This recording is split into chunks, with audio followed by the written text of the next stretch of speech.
Good morning students. कल net की problem से कविता जो है वो बीच में रह गई थी, तो आगे की कविता देखिए।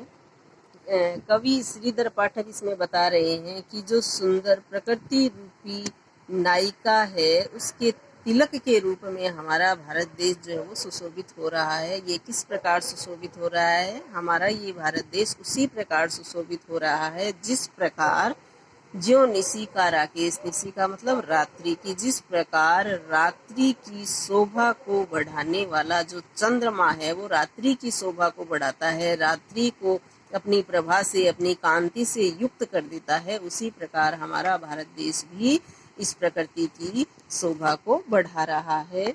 जय जय प्यारा भारत देश। ऐसे प्राकृतिक छटा से युक्त हमारे प्यारे भारत देश की जय हो, जय हो।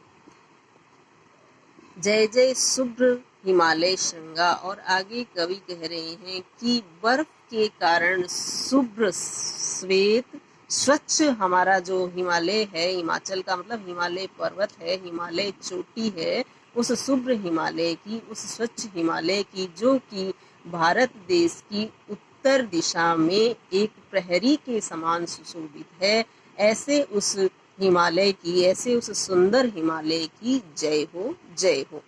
कलरव नीरत कलोलिनी गंगा। कलरव का मतलब आवाज और नीरत का मतलब लगातार, कलरव का मतलब ध्वनि और नीरत का मतलब हमेशा, कलोलिनी का मतलब नदी और गंगा का मतलब गंगा।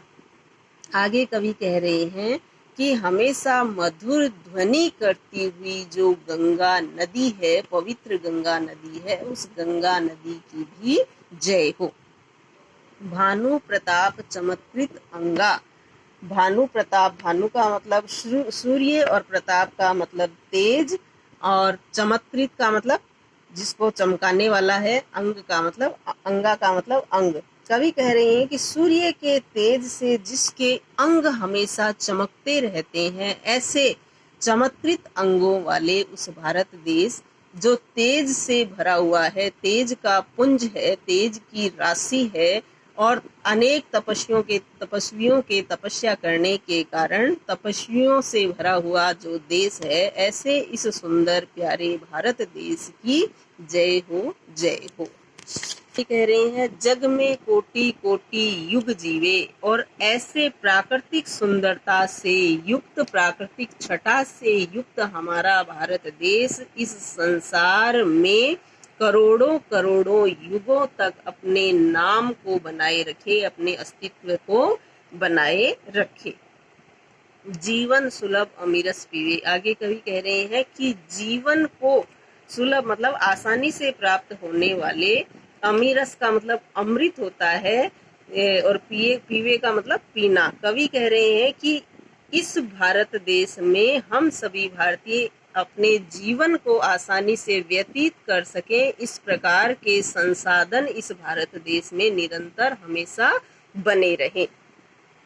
सुखद वितान सुकृत का सीवे। सुकृत का मतलब अच्छे कर्मों का, वितान का मतलब तंबू या पर्दा, सुखद का मतलब सुख को प्रदान करने वाला। और कवि कह रहे हैं कि हमारा जो ये भारत देश है वो अपने अच्छे कर्मों से और दुनिया में एक पर्दे को सीले, या दुनिया में अच्छे कर्मों का संदेश दे, रहे स्वतंत्र हमेश, हमेश का मतलब हमेशा। और हमारा ऐसा जो भारत देश है वो हमेशा स्वतंत्र बना रहे, अपनी स्वतंत्रता को बनाए रखे, और ऐसे सुंदर प्यारे भारत देश की जय हो, जय हो। इसके जो शब्दार्थ हैं, ये शब्दार्थ आपको दिख रहे होंगे, ये शब्दार्थ आप कर लेना, इसमें देख लेना।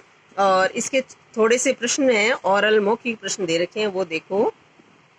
पहला प्रश्न है, देश गीत कविता के कवि का नाम बताइए। तो देश गीत कविता के कवि का नाम क्या है? श्रीधर पाठक। अगला प्रश्न है, देशेष किस देश के बारे में कहा गया है? देशेष भारत देश के बारे में कहा गया है। अगला प्रश्न, हमारे देश में किसका जरा सा भी अंश नहीं पाया जाता है? हमारे देश में पाप का जरा सा भी अंश नहीं पाया जाता है। निशी का राकेश का क्या अर्थ है? निशी का राकेश, इसका अर्थ है कि रात्रि की शोभा को बढ़ाने वाला चंद्रमा। आगे देखो शुद्ध उच्चारण।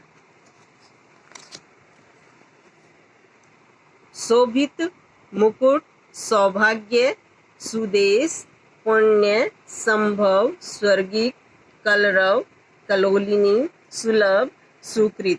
तो ये शुद्ध उच्चारण वाला प्रश्न आपको कॉपी में नहीं करना है, मौखिक प्रश्न जो है वो आपको कॉपी में करने हैं। ठीक है, तो ये आपको समझ में आ गया होगा और ये प्रश्न आप कॉपी में कर लेना। जो बचा हुआ अर्थ है वो भी लिख लेना, शब्दार्थ भी लिख लेना। ठीक है, धन्यवाद। और जो नहीं समझ में आए वो फिर से पूछ लेना। धन्यवाद।